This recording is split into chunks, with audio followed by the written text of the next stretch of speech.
नमस्कार मंडळी. मंगळवार मार्केटिंगच्या आजच्या एपिसोडमध्ये तुम्हा सगळ्यांचं स्वागत. आजपासून आपण एक हेल्थ सीरीज ज्याला आम्ही म्हणतोय, तशी आम्ही चालू करायचा विचार करतोय आणि अर्थात मंदार गद्रे जो आपल्या आधीच्या एपिसोड्समध्ये त्याला तुम्ही ऐकलेले आहेत. तर त्याच्याशी मी बोलत होतो आणि आम्ही असं ठरवलं की हेल्थविषयी बरेच मिसकन्सेप्शन्स आहेत किंवा काही माहिती मिळालेली नाही आहे तेवढ्या प्रमाणामध्ये. तर आपण एका सीरीज थ्रू या सगळ्या गोष्टी एक्सप्लोर करूया आणि त्यासाठी मंदार ॲग्री झाला to come on the podcast. बऱ्यापैकी आपण त्याची फ्रिक्वेन्सी चांगली ठेवायचा प्रयत्न करणार आहोत. तर मंदार, पुन्हा एकदा तुझं मंगळवार मार्केटिंगमध्ये स्वागत आहे. धन्यवाद, धन्यवाद सर. अनेक लोकं असतील की ज्यांना फिटनेस आणि मेटाबॉलिक हेल्थ किंवा फिजिकल हेल्थ आणि मेटाबॉलिक हेल्थ हे ऐकून माहिती असतं, पण एक्झॅक्ट डिफरन्स माहिती नसतो. तर ते आपण आज आजच्या एपिसोडमध्ये थोडंसं डिस्टिल आउट करणार आहोत.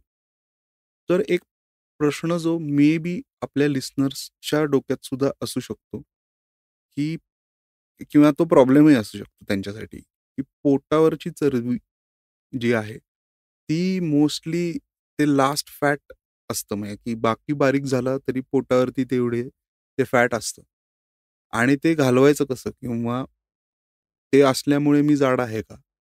असे बरेच प्रश्न असतात. तर त्याविषयी थोडंसं सांग आणि तिथनं आपण सुरुवात करू.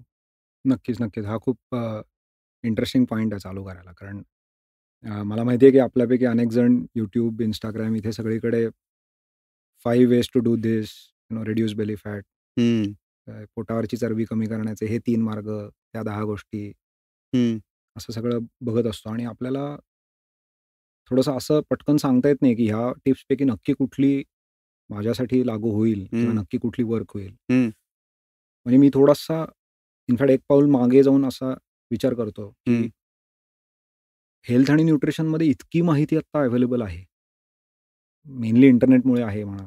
YouTube असेल, Instagram असेल, अगदी WhatsApp असेल, की त्या माहितीतली बरोबर माहिती शोधायची कशी याचं काही ताळतंत्र नाहीये. हं, किंवा असं म्हणूया, की काही बिल्डिंग ब्लॉक्स जर आपल्या डोक्यात जर जमले, तर आपल्याला ते फिल्टर करता येईल. पॉझिटिव्हली सांगायचं तर. हं, सो मी जेव्हा एखादा सायन्सचा विद्यार्थी म्हणून याच्याकडे जेव्हा बघायला लागलो, तेव्हा हं, मला असं लक्षात आलं, की असं वरवरच्या नुसत्या त्या टिप्स आणि ट्रिक्स देऊन माझं समाधान होईना. कारण हं, मला ते सांगता येत नव्हतं, की ह्याच्या मागचं तत्व काय? प्रिन्सिपल काय? हं, म्हणजे तुम्हाला एक एक्झाम्पल देतो, की आपल्यापैकी जे इंजिनिअर्स आहेत त्यांना माहिती आहे, की समजा तुमच्या दारावर कोणीतरी आला आणि म्हणला, की "मी परपेच्युअल मशीन बनवलंय त्याच्यात तुम्ही इन्व्हेस्ट करा." हं, तर तुम्ही त्याला म्हणता, की "माझा काही वेळ घालवू नको यामध्ये." कारण तुम्हाला माहिती आहे, की थर्मोडायनामिक्स नुसार ते शक्य नाहीये. त्यामुळे तुम्ही त्याच्यामागे काही स्वतःचा वेळ घालवत नाही.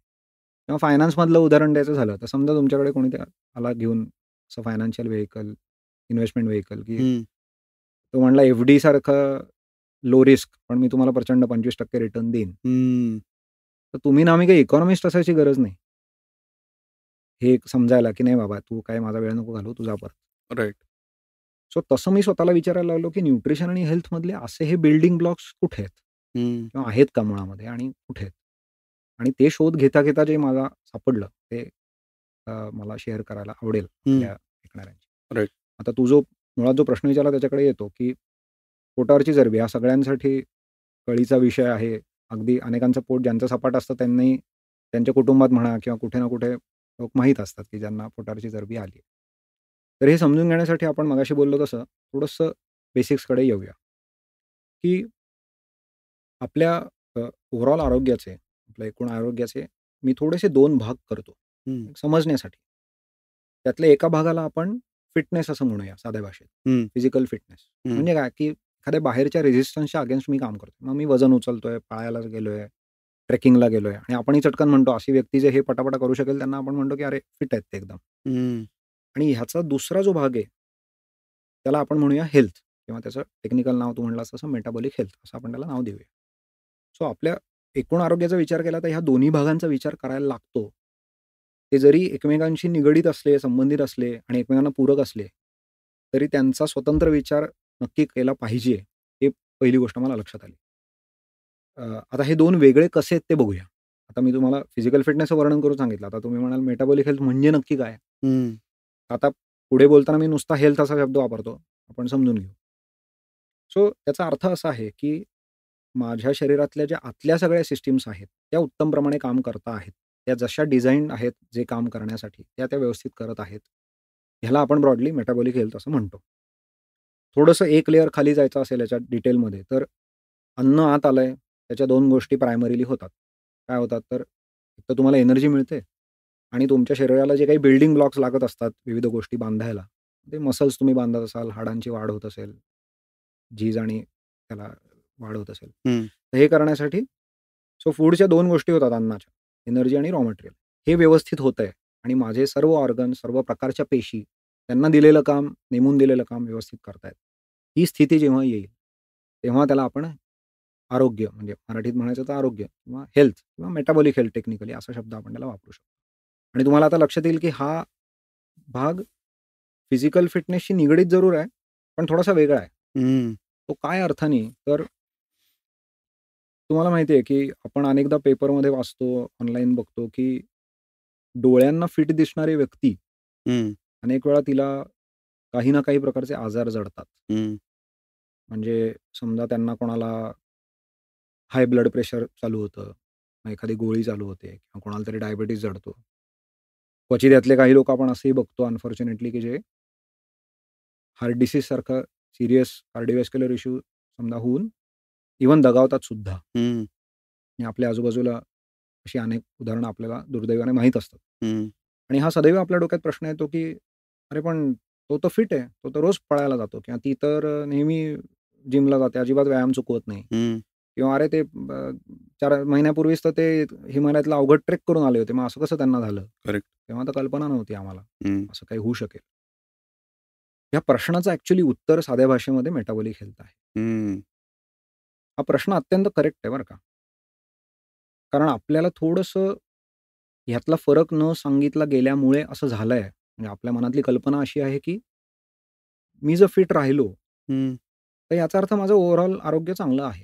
म्हणजे बाबा मी रोज अमुक चालायलाच जातो रे, जिम लावलंय, तिथे जातो, व्यायाम करतो किंवा मी फ्रिक्वेंटली मी ट्रेकिंगला जातो, हं. सायकलच चालवतो. असे किंवा किंवा वजनाची रेंज पण असते काही लोकांच्या डोक्यात. वजनाची रेंज जरूर असते हं. किंवा माझा फारसं काही पोटावर चरबी नाहीये किंवा मी वजनाच्या रेंजमध्ये माझा हल्ली बी-एम-आय लोकांना माहीत असतं. हं. बी-एम-आय माझा व्यवस्थित आहे. हं. तर मला थोडंसं ह्या गोष्टीकडे लक्ष वेधायचं आहे, की अ, हे 2 थोडेसे वेगळे आस्पेक्ट आहेत आणि त्यांना आपापल्या जागी त्यांच्याशी आपल्याला डील करायला लागतं, त्याच्यावर काम करायला लागतं. त्याचं एक साधं उदाहरण मी असं देतो, हं. की समजा तुमच्याकडे कार आहे. त्या कारचं आपापलं एक मेक मॉडेल आहे. अशी कल्पना करू, की ते समजा पेट्रोलची कार आहे. आता तुम्हाला माहिती आहे, की ती जर पेट्रोलची कार असेल, तर ती मागते काय तुमच्याकडे? ती पेट्रोलच मागते. हं. बरोबर. बरोबर. म्हणजे अशी अशी गंमत बघा, की तुम्ही एखाद दिवस स्वतःला असं म्हणता का, "नाही, आज ना मला त्याच्यात डिझेल टाकायचं आहे.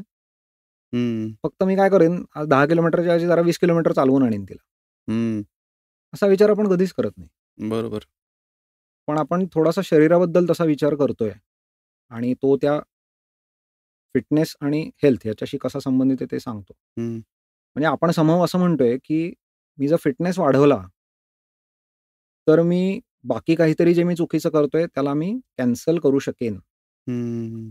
अशी माझी अपेक्षा पण आहे आणि असं मला सांगितलं पण गेलंय, हं. दुर्दैवाने. हं. म्हणजे माझा म्हणण्याचा अर्थ असा, की पेट्रोलच्या ऐवजी डिझेल टाक ठीक आहे, मला डिझेल आवडतं सध्या टाकायला. मी डिझेल हं. टाकतो हं.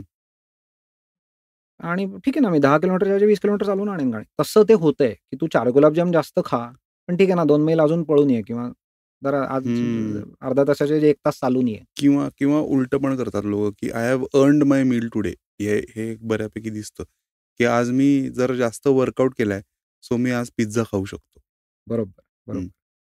अ, आणि माझा हेतू तुम्हाला डायरेक्टली आत्ता हे सांगण्याचा नाहीये, की तुम्ही पिझ्झा खाऊ नका किंवा असं काही नाहीये माझा हं. किंवा हं. गुलाबजाम कधीच खाऊ नका. हं. माझा मुद्दा थोडासा असा आहे, की फिटनेस आणि हेल्थ हे एकमेकांना मदत जरूर करू शकतात. हं. पण ते एक खूप उत्तम असेल आणि दुसरा कमकुवत असेल, हं. तर ते कॉम्पेन्सेट करू शकत नाहीत. ती उणीव ते हं. भरून काढू शकत नाहीत. हं. म्हणजे माझी आतली सिस्टम व्यवस्थित काम करते की नाही बरोबर. याच्यामध्ये जर उणीव असेल, हं. तर केवळ मी रोज चालतो म्हणून किंवा केवळ मी जो काही मला आवडतो तो व्यायाम प्रकार करतो म्हणून आणि तो त्याच्याऐवजी थोडासा मी जास्त केला, दुप्पट केला तर हं, ते कॅन्सल होईल, कॉम्पेन्सेट होईल हं, असं नाहीये. हं. ह्या गोष्टीकडे मला मूलतः लक्ष वेधायचं आहे. बरोबर. म्हणजे आता समजा एखाद्याच्या पोटावरती ते तेवढं फॅट नाहीये किंवा पोटच नाहीये असं आपण म्हणू. तर तो फिजिकली फिट दिसतोय डोळ्याला. हं, हं. पण तो मेटाबॉलिकली किंवा मेटाबॉलिक हेल्थ त्याची चांगलीच असेल, याची गॅरंटी देता येत नाही बरोबर, पाहून.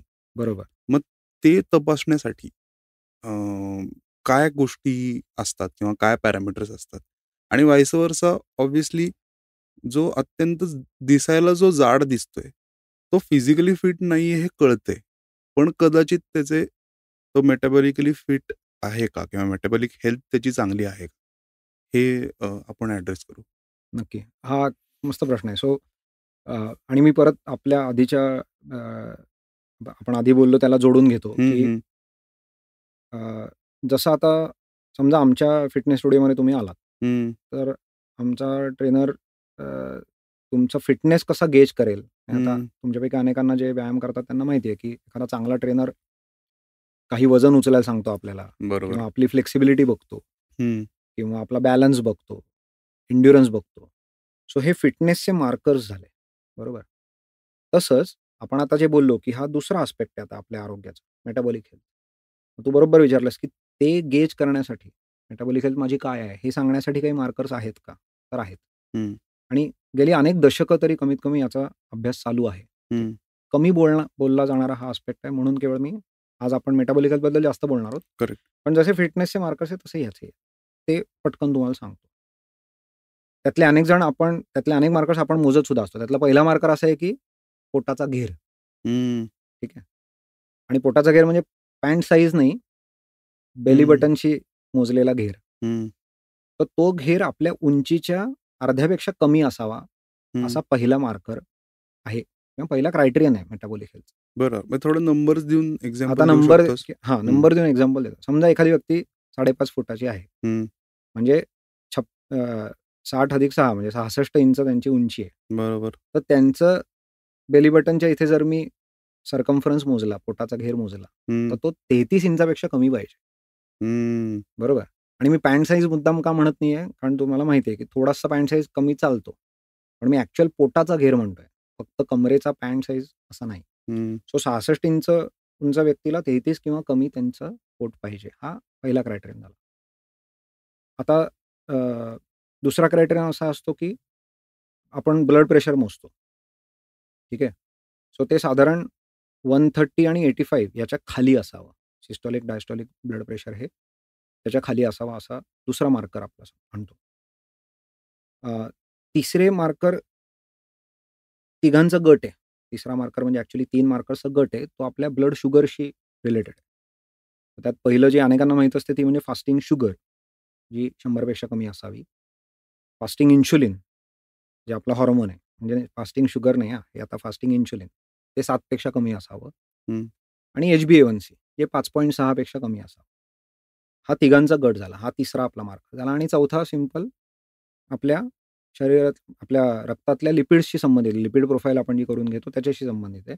त्यातला कळीचा मुद्दा असा आहे, की ट्रायग्लिसराईड टू HDL रेशो हा 2 पेक्षा कमी असावा, हं, असा तो सांगतो. त्यात स्पेसिफिकली असं पण तो म्हणतो, की ट्रायग्लिसराईडची लेव्हल ही 150 पेक्षा कमी आणि HDLची लेव्हल निदान 45च्या वरती, युजुअली 50च्या वरती असावी. असा असा तो परत एकदा 3चा गट आहे. पण तो रेशो खूप महत्त्वाचा आहे. तर असे हे मेटाबॉलिक हेल्थ गेज करण्याचे हे मार्कर्स आहेत. सो तू म्हणलास तसं ज्या व्यक्ती ला आत्ता पोटावर चरबी आहे, त्यामुळे त्यांना ऑलरेडी शंका यायला लागली आहे, की आपण कदाचित आपलं आरोग्य आत्ता बरोबर नाहीये. हं, त्यांच्यासाठी हे मार्कर्स महत्त्वाचे आहेत आणि तू बरोबर तो पॉइंट पकडलास, की एखाद्याचं समजा पोट बऱ्यापैकी सपाट असेल, हं, म्हणजे आपण अर्थार्थी त्यांना कधीच जाड म्हणणार नाही. हं, त्यांनी सुद्धा कॉम्प्लेसंट न राहता त्यांनी सुद्धा बघितलं पाहिजे, की माझे बाकीचे मार्कर्स तर कुठले हललेले नाहीत ना किंवा हं, चुकीच्या हं. रेंजमध्ये नाहीत ना. सो टिपिकली 6 महिन्यातनं एकदा ह्या सगळ्या टेस्ट करणं योग्य आहे का? त्याची काय फ्रिक्वेन्सी सजेस्ट करशील? बरोबर. साधारण मी एव्हरेज लोकांना असं म्हणतो, की वर्षातनं एकदा सुद्धा ठीक आहे. हं, जर तुम्ही आत्ता एखाद्या यातल्या कंडिशन अ, बरोबर लढत असाल, तर कदाचित आपल्याला थोडीशी जास्त फ्रिक्वेन्सी ठेवता हं, येते. म्हणजे हं, जसं तू म्हणलास, की 6 महिन्यांना एखाद्या वेळा. तर समजा आता आमच्याकडे कोणी मदत मागायला आलं ह्या इश्यूजसाठी, तर आम्ही त्यांना जेव्हा मदत करताना आम्ही टिपिकली एक बेसलाईन घेतो. हं. म्हणजे त्यांचा आमच्याबरोबरचा कुठलाही प्रोग्राम चालू करण्याच्या आधी त्यांचे हे सगळे मार्कर्स आम्ही तपासतो. म्हणजे मग आपल्याला प्रिसाइजली तो स्टार्टिंग स्टार्ट पॉइंट तुझ्यासाठी बरोबर, किंवा एक काय म्हणतात रेफरन्स नंबर्स तुझ्याकडे राहतात, की बरोबर. आज ऑगस्टमध्ये हे नंबर्स होते. 6 महिन्यांनी किती होत आहेत? अशा ह्याने. बरोबर. आता तू मागे आपण आधी बोलत असताना एक छान टर्म सांगितलीस. मे बी ती इथे तू थोडीशी अजून एक्सप्लेन कर. टोफी. Right, right, right. तर ते काय आहे एक्झॅक्टली? बरोबर. सो टोफी म्हणजे काय, की हा एक शॉर्ट फॉर्म आहे, हं, की थिन आउटसाइड, फॅट इनसाइड. हं, हं, बरोबर. म्हणजे आपण मगाशी जशी केस आपण बघितली आणि आता तुम्हाला मेटाबॉलिक मार्कर्सबद्दल माहिती आहे, सो आपण ते अप्लाय करून बघू शकतो. की एखादी व्यक्ती जी थिन आउटसाइड आहे, म्हणजे बाहेरनं डोळ्यांनी बघताना त्यांना अर्थार्थी कोणी जाड म्हणणार नाही. म्हणजे इव्हन माझ्या अंगलटीचं कोणी असेल, तर मला हं, आता लोक जाड काही म्हणत नाही. पण अ, मी मगाशी म्हटलं तसं, की फॅट इनसाइड अशी ती कंडिशन असू शकते. हं, हं. त्याला काही जण स्किनी फॅट असं सुद्धा म्हणतात. की ते दिसताना बारीक म्हणजे स्किनी दिसतात. पण त्यांच्या इंटरनली फॅट असतं. त्याला व्हिसरल फॅट असा शब्द आहे टेक्निकल. आता हे फॅट कुठे असतं? तर ते अगदी पोटावर फारसं नसतं किंवा पोटावर असं डोळ्यात भरेल असं नसतं. पण ते आपल्या इंटर्नल ऑर्गन्सच्या मधल्या जागेमध्ये, अशा ठिकाणी ते असतं. हं, आणि ते फॅट हे एका लिमिटच्या पलीकडे चांगलं नाही आपल्यासाठी. त्यामुळे ह्या लोकांना पण मी इन जनरल असं म्हणतो, की तुम्ही वर्षभरात एकदा हे मेटाबॉलिक हेल्थचे मार्कर्स जरूर टेस्ट करून घ्या. आता हं, आपण आत्ता बाय डेफिनिशन बघितलं, की जी टोफी मंडळी आहेत, थिन हं, आउटसाइड, फॅट इनसाइड. हे आपला जो मेटाबॉलिक हेल्थचा जो पहिला मार्कर होता, की waist circumference less than half the height. ते तो पास करतील. पण ह्याची गॅरंटी नाही, की बाकीचे मार्कर्स त्यांचे पास होतीलच असं ठामपणे सांगता येत नाही. त्यामुळे त्यांना मी जरूर एन्करेज करेन, की तुम्ही त्याच्यावर लक्ष ठेवा आणि त्यातले काही इकडे-तिकडे झाले असतील तर जरूर मदत घ्या. सो असा तो त्या टोफीचा हं, मुद्दा आहे. म्हणजे हं. तू बरोबर म्हणतोयस, की नुसतं त्यातला एखादा मार्कर अचीव्ह करणं आणि जो सगळ्यात जास्त डोळ्याला दिसणारा आणि इव्हन अगदी रोज मोजता येण्यासारखा सोपा आहे म्हणजे तो पोटाचा घेर किंवा पोटावरची चरबी. पण बरं. तो फक्त आपण कमी केला म्हणजे आता माझं मेटाबॉलिक हेल्थ बाकी सगळं चांगलं झालं असेल. असं नाही. हं. आता याच्यात अ, आपण आता पुढचा प्रश्न थोडासा ए आणि बीमध्ये करू. त्यातला पहिला मला असं विचारायचं आहे, की अ, पोटावरची चरबी हा जो मुद्दा आहे, तो बहुतांश वेळा आपल्याला दिसतो, की आहे जास्त किंवा ते कमी करायचं असतं लोकांना. सो तो एक ड्रायव्हिंग फोर्स आहे, की मला पोटावरची चरबी कमी करायची आहे बाबा. आणि त्यामुळे तो मोस्ट प्रिव्हेलंट दिसणारा एक फॅक्टर दिसतो. तर याच्यात काही अशा काय अगेन मला तो टिप्स किंवा ट्रिक्स हा शब्द नाही वापरायचा पण काही बदल तू सजेस्ट करू शकतोस का? ज्याच्यातनं हा फॅक्टर थोडासा एलिमिनेट होईल. हा प्रश्न ए झाला आणि बी ही सगळी माहिती जेव्हा तू लोकांना देतोस, तर ते कन्सल्टेशन असतं बेसिकली. बरोबर. तर याला किती वेळ साधारण लागतो? अ, किंवा मला तो तो एक मुद्दा हायलाइट करायचा आहे, की या सगळ्या गोष्टींना बदल जरी घडवलात, तरी त्याची एक कन्सिस्टन्सी लागते किंवा एक विशेष टाईम पिरियड तुम्हाला या गोष्टी कराव्या लागतात. तर तुम्हाला ते बदल दिसत जातात आणि जाणवतात. तर असे 2 ह्याच्यामध्ये. बरोबर. सो पहिल्या प्रश्नाकडे जाऊया, की पोटावरची चरबी आहे, मला ती कमी करायची आहे. मला बदल सांग, हं, असे म्हणणारे अनेक आम्हाला भेटतात. हं, अ, त्यातला पहिला मुद्दा मी असं सांगेन, की ते अनेकदा असं म्हणतात, की "चला आता आम्ही तुमच्या स्टुडिओला व्यायामाला येतो." हं, सो तेव्हा मी त्यांना हे जाणवून देतो, की तुम्ही व्यायामाला येणं हे महत्त्वाचं आहेच. पण मगाशी आपण बोललो तसं, की व्यायामाने मुख्य फरक काय पडतो, तर तुमच्या फिजिकल फिटनेसवर फरक पडतो. हं, व्यायाम हे फिजिकल फिटनेस सुधारण्यासाठीचं साधन आहे. हं, आणि झालंय असं, की पोटाची चरबीला जर आपल्याला ती जर कमी करायची असेल, तर आपल्याला कुठेतरी ती मुळात आधी येते का? आणि ती घालवायचा बेस्ट उपाय काय? हे जर आपण हं. समजून घेतलं करेक्टली, तर आपण त्याच्यावर चांगल्या पद्धतीने अटॅक करू शकतो आणि राइट, परमनंटली त्याच्यावर उपाय तोडगा काढू शकतो. राइट. ज्याला साध्या भाषेत आपण असं म्हणतो, की रूट कॉज त्याचं काय आहे? त्याचं मूळ कारण काय? करेक्ट. ते आपण एकदा समजून घेतलं, हं, तर मग आपल्याला ते अटॅक करायला सोपं जातं. म्हणजे बरोबर. माझ्याकडे असे काही लोकं पूर्वी आलेत, की हं, "अरे, माझं वजन ना फारच वाढलं रे, मी अगदी पार 100 किलोच्या पलीकडे गेलोय. तर उद्यापासून मी तुझ्याकडे तुम्हाला एक तुमच्या स्टुडिओला मी उद्यापासून अगदी व्यायामाला येतो," असं म्हणतात. मी त्यांना व्यायाम करण्यापासून ऑफकोर्स डिस्करेज करत नाही. जरूर त्यांनी व्यायाम करावा. त्यांना आत्ता जसा जमेल तसा त्यांनी जरूर सुरू करावा. हं, पण मी त्यांना हे जाणवून देतो, की मुळात फिजिकल फिटनेस आणि मेटाबॉलिक हेल्थ हे जे आपण 2 आस्पेक्ट मगाशी बोललो, त्याच्यामध्ये पोटावरची चरबी हा अनेकदा खूप जास्त मेटाबॉलिक हेल्थशी रिलेटेड आस्पेक्ट आहे. हं, आणि आपण मगाशी बघितलं, की मेटाबॉलिक हेल्थचा ॲक्चुअली तो एक मार्कर आहे. म्हणजे मला म्हणायचं असं आहे, की मला असे अनेक लोक माहिती आहेत, की जे अर्थार्थी फिट आहेत. पण त्यांची पोटावरची चरबी कमी झालेली नाही. हं, म्हणजे उदाहरणार्थ, की कोणीतरी रोज सकाळी 8-8, 10-10 किलोमीटर ते पळतात. पण त्यांची पोटावरची चरबी आहे. असे कॉम्बिनेशन असलेले लोक आपल्याला माहीत असतात. हं, याचा अर्थ मला एक कळतंय, की केवळ व्यायाम जास्त केला म्हणून माझं पोटावरची चरबी कमी होईल याची गॅरंटी देत आहेत. हं, आणि अनेक वेळा होतं काय, की हा रूट कॉजचं डिस्कशन न केल्यामुळे पोटावरची चरबी चरबी कमी करणे हा फार कळीच्या विषयात आपण अनेक जण डिस्करेज होतो. हं, आणि त्या फ्रस्ट्रेशनचं कारण अगदी बरोबर आहे. त्या फ्रस्ट्रेशन मी समजू शकतो ते आपल्या मनामध्ये का आहे. ते याच्यासाठी आहे, की आपण प्रयत्न लाख करत असतो. हं, पण ती हलता हलत नाही.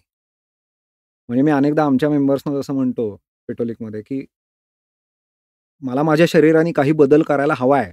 म्हणजे इथे मला मनात त्याने बदल करायला हवा आहे. पण माझं शरीर माझं ऐकतच नाहीये जणू काही. हं, right? I want to do something with my body. I want my body to do something पण it's not doing it. It's not listening to me. असं कुठेतरी त्या चक्रामध्ये आपण अडकतो आणि तो ह्याच कारणाने अडकतो, की आपण कुठेतरी त्या रूट कॉजचा विचार आपल्याला सांगितला नसतो कोणी. राइट? त्यामुळे मग लोकं नुसतं असं वरवरचं काहीतरी बोलून मोकळे होतात, की "अरे, काही नाही तुम्ही कमी खा आणि जास्त व्यायाम करा." म्हणजे साध्या भाषेत आपण इंग्लिशमध्ये त्याला जे पसरवलं गेलंय, की "ईट लेस, मूव्ह मोर." म्हणजे तुमची ओबेसिटी खाली येईल. हे काय अर्थाने चुकीचं आहे हे आपण थोडंसं बघूया. आणि का हा जो आपला सल्ला दिला जातो ह्याला आपण का चिकटून राहू शकत नाही. आपण अनेक जण याच्यामागे फ्रस्ट्रेट होतो. कारण ह्याच्यासाठी आपण बनलोच नाही आहोत. म्हणजे आपलं शरीर आणि आपलं मन हे कमी खाणे आणि जास्त हालचाल आणि जास्त व्यायाम महिनोन-महिने, वर्षानुवर्ष करत राहणे याच्यासाठी आपण बनलो नाही. त्यामुळे आपण ह्याच्याकडे येऊया, की पहिलं तर आपण आता बघितलं, की व्यायाम हा त्याचं उत्तर का नाहीये? ते का नाहीये? कारण तो वेगळ्याच कॅटेगरीतला विषय आहे. हं, म्हणजे फिजिकल फिटनेसचे जे सगळे आपण विषय बघितले. पोटावरची चरबी हा जास्त त्याचा पाय हा मेटाबॉलिक हेल्थच्या विषयामध्ये त्या एरियामध्ये त्याचा पाय जास्त आहे आणि पोटावरची चरबी हा विषयाचा पाय फिजिकल फिटनेसमध्ये कमी आहे रिलेटिव्हली. म्हणूनच तुम्हाला उत्तम वजन उचलू शकणारे पण मोठी ढेरी असणारी मंडळी मी दाखवू शकेन. हं, हं, बरोबर. तुम्ही अर्थार्थी म्हणाल, की "अरे, याचा फिटनेस आहे. बरं एवढाली वर्ष जिमला आल्याशिवाय ते इतके वजन उचलू शकत नाहीत क्लिअरली. Correct, correct. त्यांनी मसल बांधलेले आहेत." पण मग त्यांचं का पोट नाही कमी होत? हं, कारण आपण कुठेतरी रूट कॉजचा विचार तो आता आपण करूया या भागामध्ये. राइट. तर त्याच्यासाठी मला थोडीशी तुम्हाला एक बॅकग्राऊंड तुमच्या मनामध्ये आपण एक चित्र क्रिएट मला करायला लागेल. ते चित्र असं आहे, की आपण कुठेतरी आपल्या मानवी शरीराकडे ज्या नजरेतनं बघतो ना, ती नजर थोडीशी मिसप्लेस्ड आहे आपली. ठीक आहे.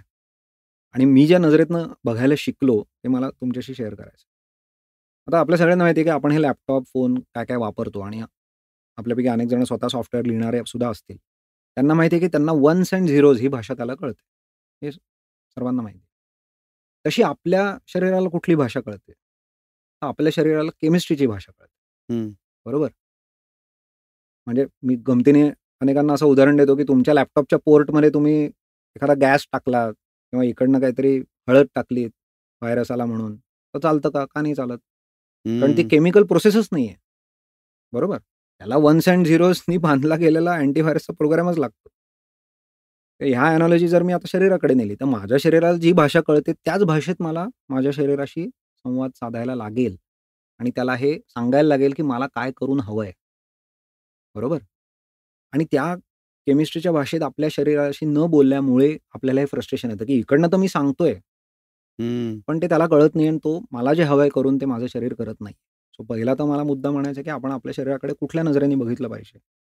तर हे अत्यंत गुंतागुंतीचं एक बायोकेमिकल आणि मशीन मला त्याला म्हणवत नाही, पण एक सिस्टम आहे. अत्यंत कॉम्प्लेक्स आहे. आपण शतकानुशतकं ती स्टडी करत आलोय, अजूनही करत राहू. फार सुंदर आहे. आणि माझ्यासारख्या एखाद्या इंजिनिअरला स्टडी करताना डोळे विस्फारायला लावणारी आहे. हं. सो पहिला तर मुद्दा तो झाला, की बायोकेमिस्ट्री म्हणजे त्या शब्द थोडासा जड आहे, पण घाबरू नका. त्या केमिस्ट्रीच्या नजरेतनं आपण पहिलं म्हणजे शरीराकडे बघितलं पाहिजे.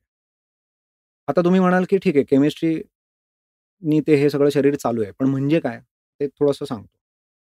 की जसं तुम्हाला माहिती आहे, की एखादं खूप बिझी रेल्वे स्टेशन आहे. त्यात अनेक ट्रॅक्स आहेत, मालगाड्या, प्रवासी गाड्या सगळे येतायत, जातायत. तर त्यांचं फंक्शन त्या स्टेशनचं कशावर अवलंबून असतं सांगा? ते त्या सिग्नलिंगवर अवलंबून असतं. हं. म्हणजे कुठल्या ट्रॅकवर, कुठल्या वेळेला, कुठल्या ट्रेननी यावं, ह्याचे काही त्यांचे आराखडे, त्यांचं ठरलेलं प्लॅनिंग असतं आणि त्याप्रमाणे ते त्या सिग्नल पोस्टनं त्या रेल्वे गाडीला करेक्ट वेळी, योग्य वेळी तो सिग्नल दिला जातो आणि म्हणून ते स्टेशनचा सगळा व्यवहार आहे तो व्यवस्थित चालतो. म्हणजे सिग्नलिंग होतंय तिथे त्या दिव्यांनी, लाल आणि हिरव्या दिव्यांनी तिथे ते सिग्नलिंग चालू आहे. हं. तसंच आपल्या शरीरातलं सिग्नलिंग करणारं कोण आहे? तर ते आहेत हॉर्मोन्स. आता हॉर्मोनचे नाव सगळ्यांनी ऐकलेलं असतं आणि त्याला परत एकदा त्या शब्दाला घाबरायचं काहीच कारण नाही. आपल्या सगळ्यांची शरीरं ह्या हॉर्मोन्सच्या सिग्नलिंगवर चालू आहेत. हं. आणि त्याचं एक नॉर्मल ऑपरेशन आधी कसं चालतं ते आधी बघूया आणि ते जेव्हा बिघडतं तेव्हा काय होईल ते नंतर बघू. नॉर्मल ऑपरेशन कसं चालतं, की बाबा एखादा हॉर्मोन आहे. हं. त्याला शरीरात युजुअली असं एकच काम नसतं. अनेक कामं एखादा गिव्हन हार्मोन करत असतं. पण साधं अगदी सिंपल करून सांगायचं तर त्या हार्मोनची पातळी वाढते. मग काही रिएक्शन्स त्यामुळे घडतात. कारण ती हं. पातळी वाढणे हाच सिग्नल आहे. ती हं. वाढलेली पातळी हा सिग्नल आहे. हं. त्या सिग्नलमुळे काही प्रकारचे रिएक्शन्स मग चालू होतात. बरोबर. मग ते त्याचं काम घडायला लागल्यावर ते हार्मोन परत आपल्या बेसिक पातळीला येऊन आराम करतं. हं. ठीक आहे. हं. असं मी साध्या भाषेत सांगतोय, की हार्मोनची पातळी वाढते. त्याला जे काही कामं करायची असतात ते हुकूम तो सोडतो ते हार्मोन. हं. मग तुमच्या पेशी-बिशी सिस्टम्स त्या कामं करायला लागतात आणि ते हार्मोन परत ठीक आहे माझं ऐकलं त्यांनी मी आता परत हं. आलो मूळ पदावर. अशा बरोबर. पद्धतीने हे बायोकेमिस्ट्रीचं काम नॉर्मली चालतं कुठल्याही हेल्दी मनुष्यामध्ये. हं. आता होतं असं, की जेव्हा हे गडबडतं, तेव्हा आपलं मेटाबॉलिक हेल्थ तेव्हा आपली घसरते. हं. रुळावरून आपली गाडी घसरते. कारण हे सिग्नलिंग कुठेतरी गडबडतं. बरोबर. बरोबर? म्हणजे एकाच वेळेला एकाच रुळावर मी 2 आघाड्या बोलल्यासारखं ते होतं. मग त्यातनं अपघात होतो. आता ह्याच्यात शरीराला अपेक्षित काय असतं, की ह्या हॉर्मोननी फार काळ त्या वाढलेल्या पातळीवर राहणं हे शरीरासाठी अनैसर्गिक आहे. हा हं. खूप कळीचा मुद्दा आहे. हे थोडंसं 1-2 मिनिटं घेऊन मी सांगतो, की समजा एखाद्या घरामध्ये एखादा रागीट बाप आहे हं. आणि तो रोज संध्याकाळी त्याच्या पोरांना जोरजोरात तासभर ओरडतो. हं. तुम्हालाही माहिती आहे, की असं समजा 2 महिने झालं, 4 महिने झालं. पहिले महिना 2 महिने पोरं त्याला घाबरून तो जे काही म्हणेल ते करतात. 4-6 महिन्यांनी आणि 2 वर्षांनी काय होतं सांगा? की मनामध्ये ते नुसतं कानावर पडू देतात आणि ते ॲक्चुअली काही करत नाहीत. ते घाबरणं पण त्यांचं कमी होतं आणि ते बाप जे सांगतोय ते करत सुद्धा नाही. हं. आपल्या बायोलॉजिकल सिस्टम्स अशाच वागतात. म्हणजे एखादा हॉर्मोनची पातळी जेव्हा वर आली, तेव्हा मी मगाशी म्हटलं तसं, की त्याने हुकूम सोडायला चालू केलं, की आता हे असं करा, तसं करा, रिएक्शन्स ह्या आता घडल्या पाहिजेत. हं. नॉर्मल कोर्समध्ये काय आहे, की पेशी त्याचा ऐकतात. कारण ती हार्मोनची पातळी परत खालच्या लेव्हलला जाऊन थांबते. पण जर अशी कल्पना करा, की ती वरती आलेली पातळी वरच राहिली, तर काय गडबड होईल? हं. की हळू तुमच्या पेशी त्या हार्मोनचं ऐकणार नाहीत. बरोबर. जे त्या घरातली पोरं जसं त्या तापट बापाचा अगदी रोजच ते वडील ओरडायला लागले, तर त्यांचं इव्हेंच्युअली काय कोण ऐकत नाही. त्यामुळे शहाणे वडील काय करतात?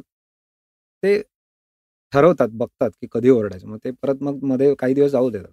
कारण त्यांनाही कुठेतरी हे हं. मागे माहीत असतं, बरोबर. की मी काय रोजच करायला लागलो, तर मला काय कोणी इव्हेंच्युअली ऐकणार नाही. कारण त्याला काही अर्थ राहत नाही. हं. तसंच इथे सुद्धा आहे, की योग्य वेळेला त्या रिएक्शन घडवण्यासाठी हार्मोनची पातळी वाढावी आणि ती कमी नंतर व्हावी हे शरीरातल्या सगळ्या सिस्टम्सना बाय एंड लार्ज अपेक्षित असतं. ती पातळी आता ह्याच्यात ह्याच्यात हॉर्मोनची लेव्हल वाढलीच नाही, हा पण प्रॉब्लेम असू शकतो का? हो, हो. जरूर असू शकतो. हं. सो ज्यांच्याकडे त्या हॉर्मोनची कमतरता आहे, हं. त्यांच्याकडे हे प्रॉब्लेम असू शकतो किंवा त्या हॉर्मोन सिक्रेट करणाऱ्या पेशी काही कारणाने त्यांच्यामध्ये बिघड आहे हं. किंवा कुठेतरी ट्यूमर आला आहे, तो त्या ग्लँडवर किंवा त्या पेशींवर दाब देतो आहे, म्हणून ते पुरेसं सिक्रेट होत नाही. असं हं. आपण साधारण कुठे-कुठे केसेसमध्ये आपण ऐकलेलं असतं. बरोबर. सो असं होऊ शकतं. म्हणजे ज्याला आपण लूजली बऱ्याचदा हार्मोनल इम्बॅलन्स बरोबर, त्याला आपण हे म्हणू शकतो. बरोबर. हं. आणि हं. तो कमतरता झाली आणि मी ह्याच्याकडे लक्ष वेधतोय तो अति हं. लेव्हल अति काळ ती लेव्हल हाय जी लेव्हल आहे ती अति काळ बरोबर. राहिला हा एक प्रॉब्लेम. हं. तर तो मुद्दा पूर्ण करायचा तर अशी कल्पना करा, की ते हॉर्मोन वरती आलं आणि ते वरच जर राहिलं, तर आपल्या पेशी त्याच्याकडे दुर्लक्ष करायला लागतील साध्या भाषेमध्ये. हं, किंवा एका अर्थाने असं म्हणूया, की त्या हॉर्मोनला असं जाणवेल, की त्या मला विरोध करतायत. कारण मी त्यांना काहीतरी सांगतोय आणि ते माझं ऐकत नाहीत. हं, हं. म्हणजे मला त्या विरोध करत आहेत, मला त्या रेझिस्टन्स देत आहेत. बरोबर? आता मी थोडंसं तुम्हाला एका प्रवासावर नेतोय हां. म्हणजे तुम्ही मूळ जो प्रश्न विचारला, की पोटावरची चरबी कमी कशी करायची? हं, हं, तर मी थोडंसं हे लांब उत्तर का देतोय? कारण आपल्याला जर सगळ्यांना रूट कॉज जर त्याचा कळला, तर तुम्हाला असं वाटेल, की अरे हां, हे सोपं आहे. हं. आणि मग ती कुठलेतरी असे नुसतेच वरवरचे उपाय नसून, म्हणजे तू मगाशी म्हणालास तसं टिप्स एंड ट्रिक्स नसून, एका पर्मनंट अवस्थेला आपण जाऊ शकू का? आपल्या शरीराला नेऊ शकू का? की जिथे चरबी कमी पण होईल आणि नंतर ती कमी झालेली परत येणार सुद्धा नाही. कारण हं. अनेकांचा तो एक प्रॉब्लेम असतो, की ते थोडे दिवस कमी होतं. थोडे दिवस कमी होते आणि ती परत येते. म्हणजे आमच्या एका मेंबरने आम्हाला ते जेव्हा जॉइन झाले तेव्हा त्यांनी सांगितलं होतं, की मी अशी कल्पना करू, की काय 85 किलो ते 80 किलो हा प्रवास म्हणले मी 8 वेळा केलाय. म्हणजे म्हणले ॲक्चुअली मी 40 किलो वजन कमी केलंय. हं, हं, हं. पण मी आजही मी 80 किलोलाच हं. राइट? म्हणजे सो सो मला म्हणायचा असा अर्थ आहे, की हे जर गोल-गोल जर फिरायचं नसेल आणि त्यातनं फ्रस्ट्रेशन यायचं नसेल, तर आपण थोडासा करेक्ट. रूट कॉजचा जर विचार केला, हं. तर हे आपल्याला चटकन कळेल. आता त्याच्यासाठी काय आपण आता थोडंसं स्पेसिफिक होऊया. आतापर्यंत मी तुम्हाला एक जनरल बॅकग्राऊंड दिला. आता थोडं स्पेसिफिक होऊ. तर ह्या अनेक हॉर्मोन्सपैकी एक एक मास्टर हॉर्मोन आहे. काही की हॉर्मोन्स आहेत, जी मास्टर हॉर्मोन्स आहेत. एकच असं नाही, पण काही महत्त्वाची खूप कळीची हॉर्मोन्स आहेत. त्यातलं एक हॉर्मोन आहे इन्शुलिन. हं. तर इन्शुलिन हे अनेकांनी ऐकलेलं नाव असतं. त्यांना कोणीतरी कुटुंबातलं मित्रमंडळीतलं माहिती असतं, की नाही, नाही आता त्यांचा डायबिटीज फारच सिव्हिअर आहे. आता ते इन्शुलिनची इंजेक्शनं घेतात. असं काय-काय आपण ऐकलेलं असतं. तर साध्या भाषेमध्ये आपण म्हणायचं तर इन्शुलिन हे हॉर्मोन आहे, एक अत्यंत प्रभावी हॉर्मोन आहे, की ज्याचा आपल्या शरीरातल्या ऑलमोस्ट सगळ्या सिस्टम्सना काही ना काही प्रकारे त्याचा हात लागत असतो. हं. आणि ते जर आपण थोडंसं समजून घेतलं, तर आपल्याला हे पोटावरच्या चरबीला डायरेक्टली अटॅक करता येईल. हं. ओके. आता ती एक त्याची गोष्ट मी तुम्हाला त्या इन्शुलिनची गोष्ट मी तुम्हाला सांगणार आहे. हं. तर त्या इन्शुलिनची गोष्ट अशी आहे, की इन्शुलिन हे काय करतं, तर आपल्या शरीरामध्ये रक्त आहे, रक्तामध्ये ब्लड शुगर आहे, इथपर्यंत सगळ्यांना माहिती असतं. आणि त्याची एक हेल्दी लेव्हल आहे. ती काय आपल्याला शून्य नको असते. पण अशी कल्पना करा, की एक अपर बँड म्हणजे अपर लेव्हल आणि लोअर लेव्हल अशामध्ये एक जो बँड आहे, तिथे शुगर राहावी अशी शरीराची रचना आहे. त्याच्या खाली गेली, तर आपल्याला असा प्रॉब्लेम येतो, की आपल्याला पुरेसं इंधन, पुरेसं फ्युएल हे ग्लुकोज समजा मेंदूला नाही मिळालं, बाकी सिस्टम्सना नाही मिळालं, तर अशा एखाद्या व्यक्तीला भोवळ येऊ शकते. ज्याला हायपोग्लायसेमिया म्हणतो हं. आपण. म्हणजे समजा मेडिसिनच्या भाषेमध्ये 50च्या खाली शुगर गेली, तर हायपोग्लायसेमिया असं युजुअली लोकं म्हणतात, त्या आसपास. पण इव्हन 60 वगैरे व्हायला लागली, तर आपण लक्ष ठेवायला पाहिजे. तर खाली गेली तर असा त्रास आणि वर गेली तर अनेक प्रकारच्या टॉक्सिक रिएक्शन शरीरामध्ये घडतात. हं. त्यामुळे शरीर प्रचंड प्रयत्न करतं, की ह्या एक्झॅक्ट बँडमध्ये ब्लड शुगर मेंटेन राहिली पाहिजे. त्याच्या वरही जाऊ नये आणि त्याच्या खाली येऊ नये. साधारण हा बँड ब्रॉडली 70 ते 100 असा आहे, साधारण. आता इन्शुलिनचं काम काय आहे, की जेव्हा ह्या बँडच्या वरच्या पोर्शनमध्ये किंवा इव्हन बँडच्या वरती जेव्हा शुगर जायला लागेल, तेव्हा त्या शुगरला पकडायचं आणि आपल्या पेशींमध्ये जाऊन पेशींना ती शुगर द्यायची. म्हणजे तो ग्लुकोजचा मॉलिक्यूल आपण स्पेसिफिकली बोलायचं तर ग्लुकोजचा मॉलिक्यूल तिथे द्यायचा. हे हं. त्या इन्शुलिनचं काम आहे. हं. सो इन्शुलिन हा डिलिव्हरी ड्रायव्हर आहे. बरोबर? तुमच्या रक्तामध्ये आता एक्स्ट्रा शुगर आहे, जी शरीराला नको आहे. आणि खूप काळ तिला ती नको आहे, कारण त्याने बाकी काही आपल्याला न चालणाऱ्या रिएक्शन्स त्यातनं होणार असतात. त्यामुळे ते पॅकेजेस घ्यायची त्या साखरेची आणि ती पॅकेजेस घेऊन आपल्या पेशींच्या मग त्या पेशी कुठल्या? तर ते तुमच्या मसल सेल्स असतील आणि हं. बाकी ऑर्गन्सच्या सेल्स असतील. कोणाच्याही किडनीच्या, लिव्हरच्या कोणाच्याही असतील. त्यांच्या दारावर जायचं, नॉक करायचं आणि त्यांना ते शुगर द्यायची. हे हं. इन्शुलिनचं नॉर्मल काम.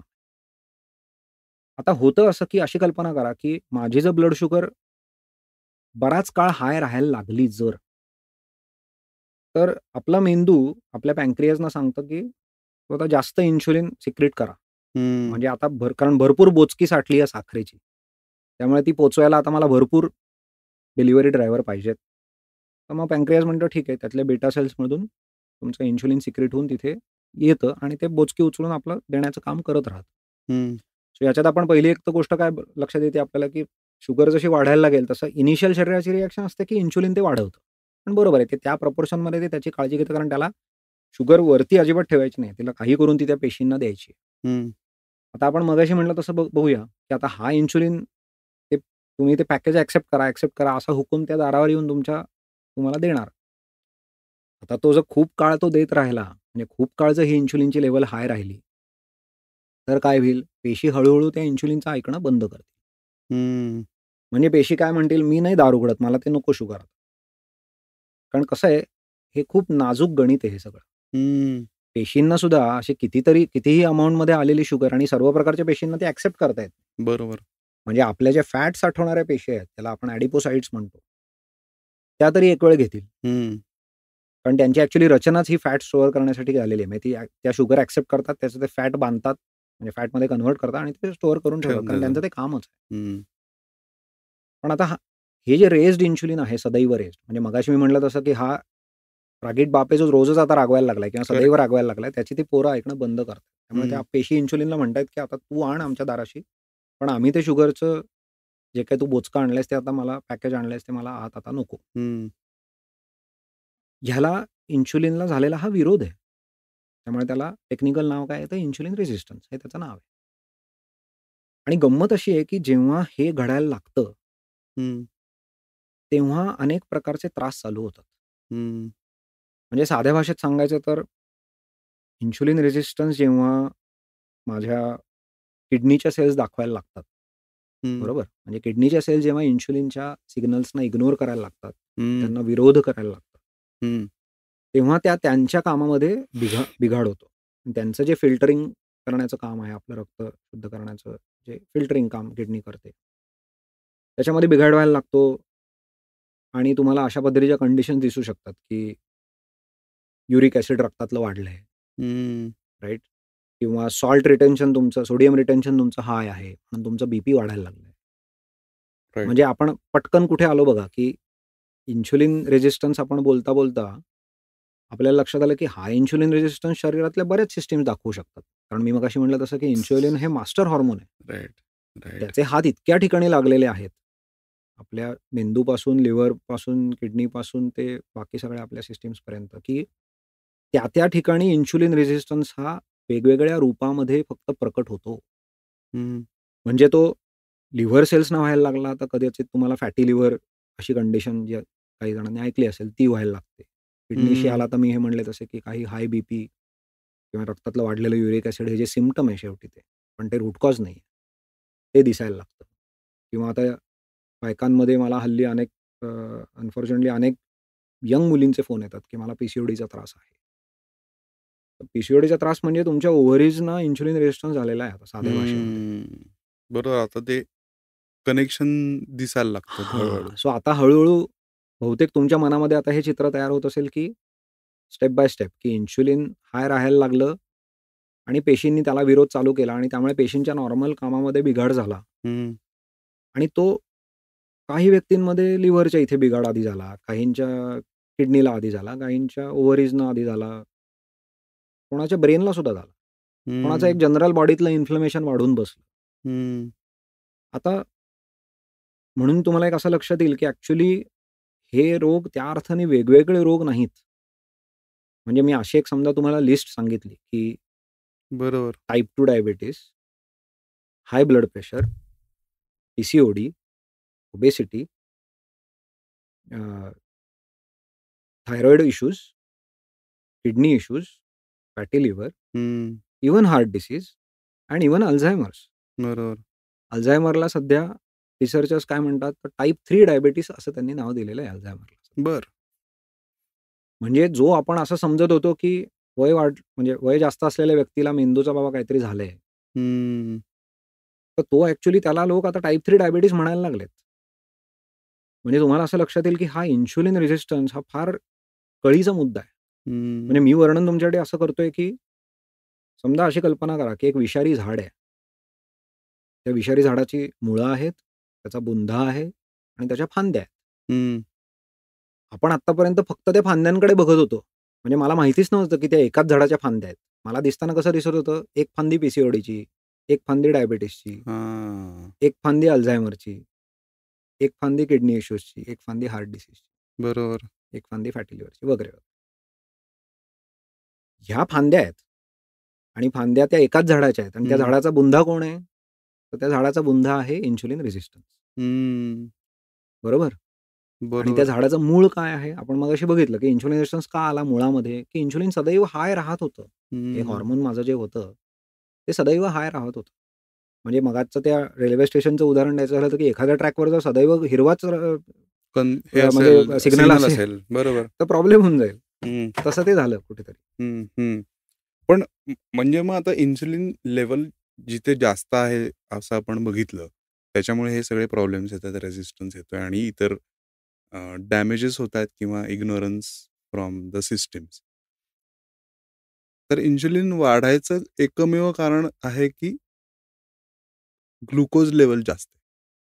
बरोबर, बरोबर? बरोबर, सो बरोबर. ते मूळ आपण धरू शकतो का या गोष्टीचं? अगदी बरोबर, अगदी बरोबर. Spot on. सो आता आपल्या झाडाच्या उपमेकडे यायचं असेल परत एकदा, हं, तर हं. रोग म्हणजे फांद्या आहेत. म्हणजे हे जे क्रॉनिक डिसीजेस आहेत, बरोबर, ते रोग. बरोबर. ते रोग म्हणजे फांद्या आहेत.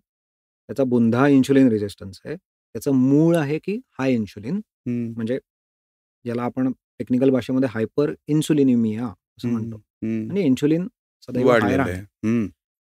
आणि त्या मुळाला खतपाणी कोण घालतंय?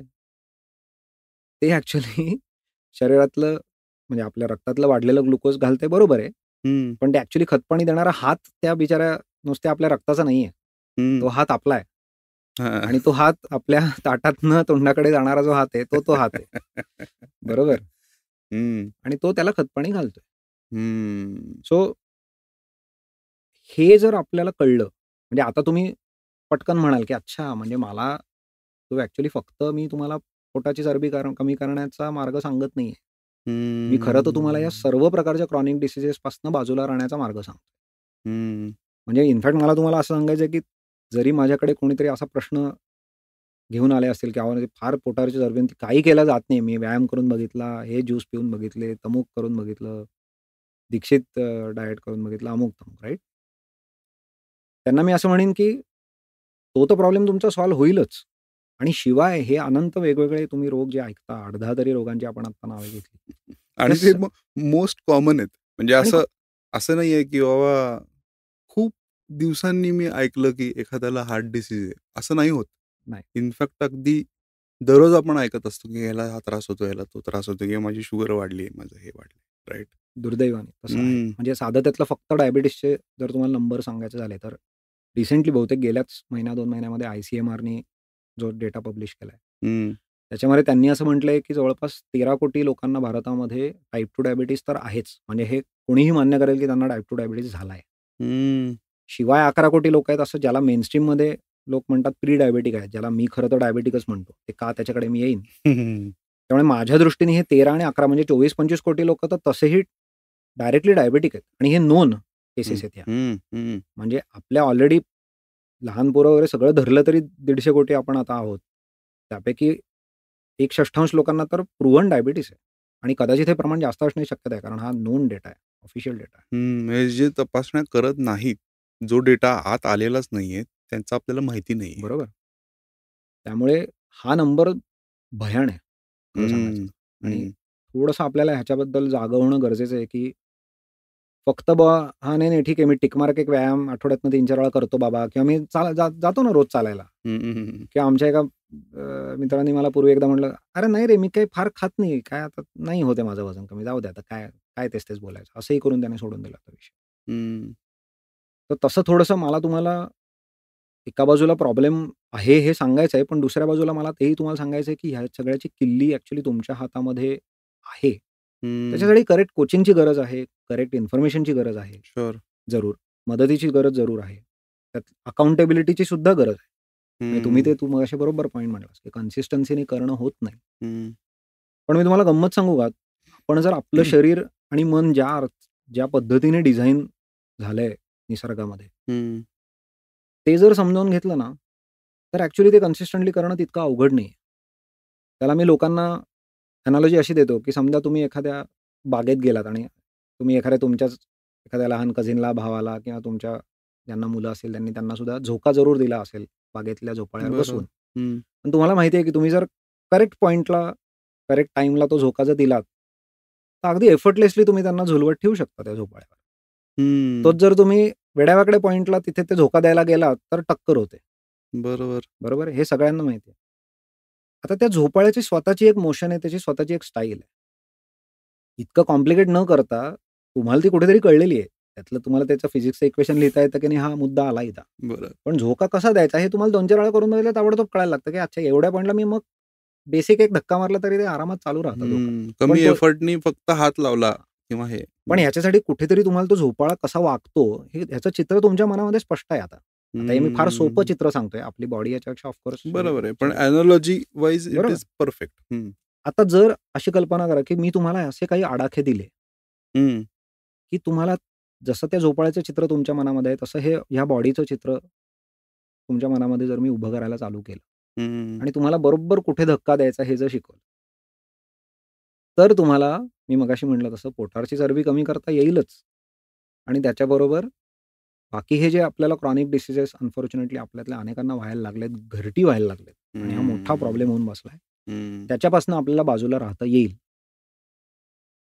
असा तो रूट कॉजचा मुद्दा आहे. म्हणजे आता तुझ्या प्रश्नाचं ते आपण जर ते वर्तुळ पूर्ण आता केलं, तर पोटावरची चरबी कमी करायची ओके. ती मुळात का वाढायला लागते, ह्याचा आपण आता थोडासा मागोवा घेत त्यातला एक भाग बोललो, की बाबा रूट कॉज काय आहे? आता परत उलटं पण बोलता येईल, की त्या रूट कॉजमुळे एक्झॅक्टली मग पोटाची चरबी कशी काय येते? Correct, correct. बरोबर. म्हणजे आत्ता मी तुम्हाला फक्त एक हाय लेव्हल वर्णन करून सांगितलं, की बाबा ती फक्त बाय द वे पोटाची चरबी हा फक्त एक एक असा पोकळीत व्हॅक्यूममध्ये असलेला प्रॉब्लेम नसून तो ॲक्चुअली कनेक्टेड आहेत. राइट. आणि मी तुम्हाला त्याचा बुंदा काय आणि मूळ काय त्या झाडाचं ते सांगितलं. आता हेच आपण उलटं पण बोलू शकतो. हं. आता गंमत काय होतीये बघा, की आपण थोडंसं एक डिटूर घेऊया एक छोटीशी. त्याच्यामध्ये आपण ह्यूमन इव्होल्यूशनबद्दल बोलू. कारण हा जर भाग तुम्हाला समजला असेल, तर तुम्हाला मी पुढे जे काय म्हणणार आहे ते सहज पटकन समजेल. आता तुम्हाला माहिती आहे, की आपल्या स्पेशीजचं नाव आहे होमो सेपियन्स. अनेकांनी ते सेपियन्स नावाने जे पुस्तक मध्ये गाजलं होतं काही वर्षापूर्वी ते वाचलं असेल, चाळलं असेल. सो होमो सेपियन्स असं आपल्या स्पेशीजचं नाव आहे. बायोलॉजीमध्ये आपण त्याला एक स्पीशीज म्हणतो. याचा अर्थ आपल्या सगळ्यांची शरीरं, त्यातली आतली रचना, त्यात असणारे ऑर्गन्स आणि त्याची स्वतःची आपली एक केमिस्ट्री हे सेम आहे. हं. आणि नुसतंच ते आज सगळे जे आहेत होमो सेपियन्स ज्यांना आपण म्हटलंय, त्यांच्यामध्ये ती सेम आहे असं नव्हे फक्त. तर गेले साधारणतः 2,00,000 वर्ष होमो सेपियन्स आहेत या पृथ्वीवर, असं आपल्याला लक्षात आलंय इव्होल्यूशनचा अभ्यास करताना. म्हणजे अशी कल्पना करा, की 2,00,000 वर्षापूर्वी जो होमो सेपियन्स होता, त्याचा समजा सांगाडा मला कुठेतरी तो सापडला.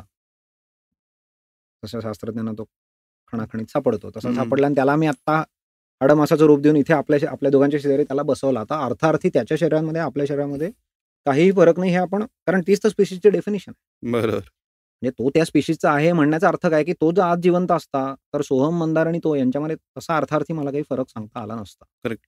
बारिंग मेल, फिमेल या पलीकडे मला काही फरक त्यांच्यात सांगता. तर ह्याचा अर्थ आपण पहिलं तर म्हणजे की गेले 2,00,000 वर्ष आपण एक स्पेशीज आहोत. आणि आत्ता पृथ्वीवर पण आपण जे आहोत ते एक स्पेशीज आहोत. हा एक थोडासा अँगल आहे. आणि दुसरं झालंय काय, की आपण हे इव्हॉल्व होत असताना मग मध्ये काही-काही बदल होत गेले. पण ते जे बदल आहेत, ते एक स्पेशीज म्हणायला जे अ, थोडेसेच बदल असतात तेवढेच आहेत. किंवा मी वेगळ्या पद्धतीने म्हटलं तर ते फार जर जास्त बदल असते तर आपण त्याला वेगळी स्पेशीज म्हटलं असतं. बरोबर. म्हणजे तुमच्याकडे काही जणांना आठवत असेल, की समजा होमो सेपियन्सच्या आधी कोणी बाबा तो ऑस्ट्रेलोपिथिकस होता किंवा मग तो कोणी आणखी आधी तो निअँडरथल होते. बरोबर मध्ये किंवा मध्ये. होमो इरेक्टस होता, की जो बरोबर. जस्ट अबाउट उभा राहायला लागला होता. हं. म्हणजे तो चतुष्पादाचा द्विपाद झाला होता. 4 पायावरच्या प्राण्याचा तो 2 पायावरचा करेक्ट, माणूस झाला होता. करेक्ट. त्याला वेगळी स्पेशीज म्हणू. पण आता तुम्ही आणि आम्ही मान्य करतोय, की आपण सगळे गेली 2,00,000 वर्ष होमो सेपियन्स आहोत. याचा अर्थ जे काही बदल झाले ते अत्यंत मायनर आहेत. म्हणजे ते वेगळी स्पेशीज डिफाईन करण्याइतके नाहीत पहिलं म्हणजे. हे आपण समजून घेऊया. आता आपण काय प्रकारच्या एन्व्हायर्नमेंटमध्ये हे इव्हॉल्व झालो तेही बघूया. तेव्हा शेती नव्हती. शेती आत्ता 10,000 वर्षापूर्वी चालू झाली बरोबर. साधारणतः. तेव्हा शेती नव्हती. शेती नव्हती याचा अर्थ काय, की तुम्हाला अन्न येणार आहे उद्या याची शाश्वती नाही. किंवा आज बरोबर. संध्याकाळी 6 वाजता मला जेवण मिळेलच याची शाश्वती शेतीने आणली आपल्या आयुष्यात. कारण स्टोरेज आलं मे बी. कारण स्टोरेज आलं. कारण तुम्हाला त्याची सायकल आता प्रेडिक्ट करता यायला लागली, की आता हा तांदूळ लावला मी, तो मला 3 महिन्यांनी मिळणार आहे. त्याच्या कणग्या मी अमुक वेळा भरून ठेवू हार्वेस्ट शकतो होणार. आणि मी वर्षभर लागेल इतकाच मी पेरायला शिकलो, जे आपण काही शतकांमध्ये शिकलो असणार. म्हणजे एक बेसिक शाश्वती अन्नाची पोट भरण्याची माझ्याकडे आली. त्याच्या आधी आणि ती बाय द वे तुम्ही आता बघा 2 लाखापैकी 10,000 वर्ष. खूप म्हणजे छोटा. फक्त हा रिसेंट 5% वेळ आहे. म्हणजे 95% वेळ आपण ज्या परिस्थितीत घालवलाय, त्या परिस्थितीने आपलं शरीर आणि बाय द वे ते ऑलरेडी 2 लाख वर्षापूर्वी बनलेलंच होतं. म्हणजे होमो सेपियन्सचं जे शरीर आहे ते ह्या 2 लाख वर्षात बनलेलं नाहीये. ते नाही, नाही, त्याच्या आधी नाही. बनून रेडी होतं. एक्झॅक्टली. म्हणूनच आपण त्याला एक स्पेशीज म्हणतो. आणि ते शरीर बनताना किंवा त्याच्या आधीच आपले सुद्धा त्याच्या आधीचे जे पूर्वज होते, होमो इरेक्टस हं, असतील, आणखी कोणी असतील, हं. ते कशा परिस्थितीत जगत होते, की अन्नाची शाश्वती नाही. त्यामुळे मग करेक्ट. तुम्हाला जेव्हा कधी अन्न मिळेल, त्यातला काही भाग तुम्ही फॅट म्हणून स्टोअर करणे, हे लॉजिकल होतं. कारण मग ते फॅट जेव्हा अन्न मिळणार नाही, समजा 1 दिवस झाला, 2 दिवस झाले, शिकार मिळाली नाही, तर मग मला अन्न पाहिजे. तर मग ते अन्न कुठे? मग ते माझ्या फॅट स्टोरेजला वापरून मला एनर्जी त्यातनं मिळवता येईल. सो हे हं, आपल्या फॅट स्टोरेजचं लॉजिक आहे. आता तुम्ही म्हणाल, की मग ते पोटावर काय यार? ते म्हणजे निसर्गाने द्यायचंच होतं, तर आणखी कुठेतरी द्यायला हवं होतं. हं, पोटच का? तर त्याचा फिजिक्सच्या अर्थाने विचार करून बघा, की तुमचा सेंटर ऑफ मास कुठे आहे? बेंबीच्या इथे आहे. त्याच्या मागे राइट? बेंबीच्या मागे. हं. फिजिक्सच्या दृष्टीने सेंटर ऑफ मासच्या सगळ्यात जवळ वजन ॲड करणं, हे सगळ्यात सोपं आहे तुमच्या मोशनसाठी. म्हणजे बरोबर. तुम्ही पळताय, चालताय, तर तुमची मोशन जर कमीत कमी अफेक्ट व्हायची असेल, तर तर जे तिथे तिथे वजन द्या. ॲडिशनल वजन कुठे गोळा केलं पाहिजे, तर सेंटर ऑफ मासच्या इथे गोळा केलं पाहिजे. म्हणजे हं, काय सुंदर आहे बघा, फिजिक्स, केमिस्ट्री, बायोलॉजी हे आपल्या सोयीसाठी केलेले विभागणी आहे. हं, तुमच्या बॉडीमध्ये ऑलरेडी ही विस्डम आहे. तिने कुठलीही फिजिक्सची पुस्तकं तुमच्या पेशींनी वाचलेली नाहीत. पण हं. तिला माहिती आहे, की पहिलं जे फॅट त्यामुळे स्टोअर होतं ते आपल्याला माहिती आहे, की ते पोटाशी होतं आणि जे शेवटी जातं तू मगाशी जसं म्हणालास, हं. तेही पोटातच शेवटी जातं. राइट. आता इथे मेल फिमेलच्या सेंटर ऑफ मास किंवा त्यांचा पॉइंटमध्ये पण डिफरन्स आहे. बरोबर. तर does that impact on fat accumulation? बरोबर, बरोबर. सो तुम्ही जर फॅट अक्युम्युलेशनच्या जागा बघितल्यात, तर त्यातल्या काही जागा जरूर वेगळ्या आहेत.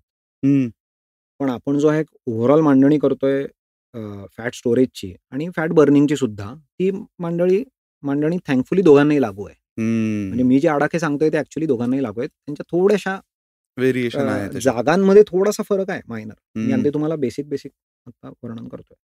तर म्हणजे आपण काय बघितलं, की ह्युमन इव्होल्यूशन आपण क्विकली बोललो, की आपण एक स्पेशीज आहोत आणि आपल्याला अन्नाची शाश्वती नसल्यामुळे फॅट स्टोअर करणं हे नॉर्मल होतं, नॅचरल आहे. आणि बाय द वे शून्य फॅट हे नॅचरल नाही हां. म्हणजे ज्यांचे हं, साधारण तुम्हाला सिक्स पॅक दिसायला लागतात त्यांचं कदाचित म्हणजे पुरुषांमध्ये त्यांचं बॉडी फॅट कदाचित 10% च्या आसपास असेल. हं. अगदी रफली बोलायचं तर. पण 10% चं उद्या 5% आणि 4% केलं तर ते हेल्दीच असेल का? तर नाही. कारण काही फॅटची शरीराला गरज असते. करेक्ट. सो म्हणजे शून्य करायचं नाही, पण म्हणजे माझा म्हणण्याचा अर्थ असा आहे, की पोटावरचं फॅट स्टोरेज हे पहिलं म्हणजे नॅचरल आहे आणि ते फॉर अ रेनी डे असं म्हणून म्हणजे जेव्हा मला अन्न मिळणार नाही हं, त्या दिवसासाठी असं म्हणून ते माझ्या बॉडीने स्टोअर केलं आहे. आता गंमत काय झाली आहे, की समजा अशी कल्पना करा, की तू मगाशी म्हणलास, की ग्लुकोज ही लेव्हल जेव्हा वाढते म्हणजे मी समजा जे रोजचं खाणं जे मी खातोय, त्यातनं ग्लुकोज तयार होतंय, ते माझ्या रक्तामध्ये आहे. सो ते एक प्रकारचं फ्युएल आहे. हं. पण ते फक्त तेच फ्युएल नाहीये माझ्या बॉडीसाठी. आत्ताच राइट. आपण बघितलं, की जे आता हे सगळं स्टोअर केलेलं फॅट आहे, ह्या लॉजिकसाठी स्टोअर केलेलं फॅट आहे. ते फॅट जाळून पण मला फ्युएल मिळू शकतं. हं, तर ते फ्युएल काय आहे? तर त्याच्या मॉलिक्युलचं नाव आहे कीटोन. म्हणजे कीटोन ह्या प्रकाराचा तो मॉलिक्यूल आहे. हं, ते अगदी जरी आपण नावात जरी नाही गेलो तरी म्हणण्याचा अर्थ असा, की तुम्ही खाल्लेलं खाणं आणि त्यातनं मिळणारं ब्लड ग्लुकोज हे जसं एक तुमचं इंधन आहे, तसंच आपण साठवलेलं फॅट हे पण एक इंधन आहे. आता मी त्या उत्तराकडे येतोय, की ती चरबी पोटावरची कशी कमी करायची? आणि हं. आता तुम्हीच मला सांगू शकाल, की अच्छा म्हणजे ते जे दुसरं इंधन आहे, ते मी जाळलं पाहिजे. जे बरं. ॲक्चुअली तुम्हाला त्याच शब्दात माहिती आहे फॅट बर्निंग. मग तुम्ही बघता, की फॅट बर्निंगसाठी हे प्या आणि ते करा आणि अमुक करा. बरोबर? आता किंवा आपण फॅट बर्निंगसाठी ठराविक एक्सरसाइजेस पण बरोबर, असतात. बरोबर. हं, असं तुम्हाला सांगितलं. आता मगाशी आपण बोललेल्या ह्याला जोडून घेऊया, की आता जर मला लक्षात आलं, की अच्छा मला हे दुसरं इंधन वापरायचं आहे म्हणजे माझं ते फॅट बर्न होतं ते कमी होत जाईल. आता तुम्हाला माहिती आहे, की आपलं शरीर वन्स एंड झिरोजवर काम नाही करत. हं, म्हणजे त्याला कॅलरी मोजता येतात का आपल्या शरीराला? नाही मोजता. आपल्या शरीराला काय कळतं? केमिकल सिग्नल आणि हार्मोनल सिग्नल कळतात. हं. म्हणजे मगाशी म्हणलेल्या पॉइंटप्रमाणे आता बघा तो विषय कसा एकत्र आला, की त्या रिएक्शन्स घडण्यासाठी जर मी त्याला करेक्ट केमिकल एन्व्हायर्नमेंट दिलं, तर ते बदल मी शरीरात घडवू शकतो. करेक्ट. मान्य आहे.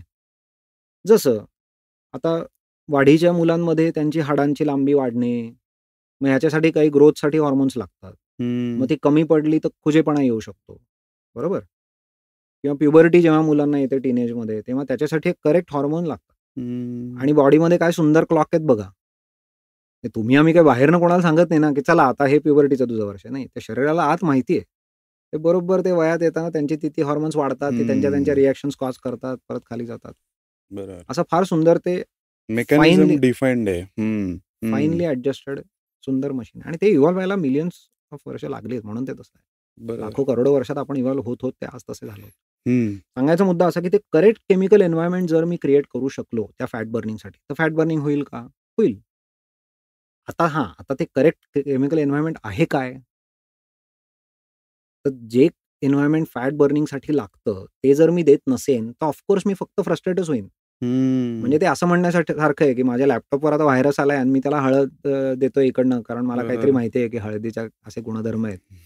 पण लोकं वेड्यात काढतील मला. ते म्हणतात, "अरे बाबा, तुला अँटीव्हायरसची गरज आहे किंवा आणखी काहीतरी ते साफसूफ करणाऱ्या प्रोग्राम्सची तुला गरज आहे." तर त्याला हळदीची भाषा कळते का केमिस्ट्रीची? माझ्या लॅपटॉपला नाही कळत. तशी माझ्या शरीराला जी भाषा कळते ती मला त्याला सांगायला. सो ती भाषा काय आहे? तर ती पटकन आता सांगतो. मगाशी आपण इन्शुलिनबद्दल बोललो. आता इन्शुलिन काय करतंय बघा ना, की जी एक्स्ट्रा एनर्जी आहे ती पेशींपर्यंत पोहोचवत आहे. करेक्ट. आता जिथे शरीर बघतंय, की माझ्याकडे एक्स्ट्रा एनर्जी जी आत्ता आली आहे, म्हणजे तोंडातनं फूड आधी आत आलंय, ते सगळं डायजेस्टिव्ह सिस्टम माझ्या डायजेस्ट केलंय, त्याच्यातनं मला एनर्जी मिळाली आहे, त्याची आत्ता विल्हेवाट लावण्याचं काम आत्ता चाललंय माझं. तेव्हा ते स्टोअर करून ठेवलेलं फॅट ते बर्न करायला जाईल का शरीर? नाही जाणार. कारण गरजच नाही ना. कारण ते त्याने जेव्हा कधी 1-1, 2-2 दिवस नाही अन्न मिळणार तेव्हासाठी ते फॅट ठेवलेलं आहे. बरोबर? आत्ता तर माझ्याकडे आहे एनर्जी राइट? सो गंमत अशी होते, की ह्या इन्शुलिनसारखं अपोझिट कामं करणारे काही हॉर्मोन्स असतात. म्हणजे मगाशी मी तुम्हाला म्हटलं, की सिग्नलिंग चालू असतं. तुम्हाला रेल्वे स्टेशन जसं फक्त ग्रीन सिग्नल आणि फक्त रेड सिग्नलवर चालवता येणार नाही. तसंच इथे आहे. मला दोन्ही प्रकारचे रिएक्शन्स करणारे हॉर्मोन्स लागतात. मला भूक लागण्याचं पण हार्मोन लागतं आणि आता पोट भरलं हेही सांगणारं हार्मोन लागतं. हे म्हणून मी त्याला फाईनली ट्यून्ड म्हणतो. हेल्दी माणसामध्ये अत्यंत फाईनली ट्यून्ड असतं. मला झोप येणारं पण एक हार्मोन लागतं किंवा गट हार्मोन्सचं आणि मला हळू जाग आणणारं आणि मग त्याच्यानंतर मला ॲक्टिव्ह करणारे पण हार्मोन्स मला लागतात. कारण नाही तर मग मी मला भूक आणि सटायटी ज्याला आपण म्हणू, की पोट भरलं. ही दोन्ही हार्मोन्स नसतील तर आयदर मी नुसतं खातच राहीन किंवा मी काहीच खाणार नाही आणि मरून जाईन. हे दोन्ही शरीराला चालत नाही. तसंच इन्शुलिन जर एक काम करत असेल, की आहे जे एक्स्ट्रा इंधन त्याची वासलात लावायची, त्याची विल्हेवाट लावायची, शुगर पोहोचवायची, तर त्याच्या उलट काम करणारे म्हणजे फॅट बर्न करणारे असे पण हार्मोन्सचा गट असतो. बरोबर? त्याच्यात एक लायपेज असतं. लायपेजचा साधा अर्थ असा, की जे फॅट ब्रेकडाउन करतं म्हणजे लायपेज. करेक्ट. किंवा तुमचं ग्लुकॅगॉन असतं. म्हणजे ही बेंचवर बसलेली मंडळी आहेत थोडक्यात. Yes, perfect analogy. सो आत्ता ते काय ते नुसते घरी बसलेत आत्ता आणि ते घराच्या खिडकीतनं बघतायत, की रस्त्यावर आत्ता इन्शुलिनचं सगळं काम इकडे-तिकडे बिझी सगळे चालू आहेत. म्हणजे डिलिव्हरी ड्रायव्हर्स आत्ता रस्त्यांमधनं हिंडतायत. ते त्यांची बोचकी आपापली सेल्सनं पोहोचत त्यांना माहिती आहे, की आत्ता आपलं काही काम नाही. ते घरी मजा करतात. ग्लुकॅगॉन, लायपेज ही मंडळी त्यांच्या घरी ते कारण त्यांना दिसतंय खिडकीतनं. त्यांना कोणी अजून फोन करून त्यांना बोलवलेलं नाही. बरोबर. आता कसं होईल बघा.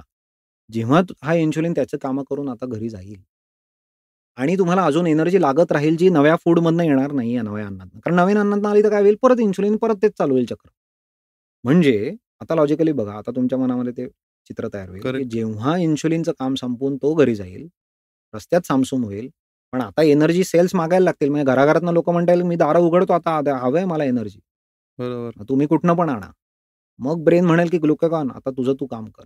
आता तू बाहेर ये आणि ते फॅट बर्निंगला मदत कर. लायपेज तू ये. बरोबर? आता तुमचं फॅट बर्निंग व्हायला चालू होईल. मग त्या फॅट बर्निंगचा एक प्रॉडक्ट असतो कीटोन्स.